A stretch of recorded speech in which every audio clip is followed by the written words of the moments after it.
bismillahi raxmaani raxiim. dowladda federaalka ee soomaaliya waxay aada ula yaabtay hadalkii filawaaga ahaa ee ka soo yeedhay mudane shariif sheekh axmed madaxweynihii hore ee soomaaliya.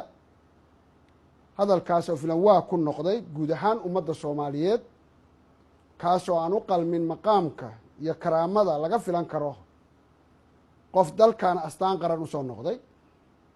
sidaas awgeed waxaanu madaxweynihii hore ee soomaaliya mudane shariif sheekh axmed ugu yeeraynaa inuu dhowro magaciisa iyo sharafkiisa, kana dheeraado wax kasta oo dhaawacaya muuqaalkaa qaran ee uu xambaarsan yahay madaxweyne hore.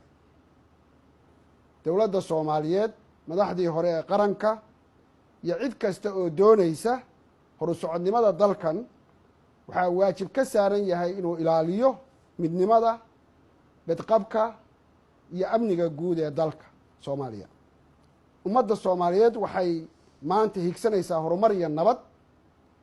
cid kasta oo hoggaanka soo qabatay waxaa laga sugayaa inay ka qayb qaataan xoojinta iyo kamiro dhalinta himilooyinkaas iyo rajada ummadda soomaaliyeed. aad baa umahadsantii.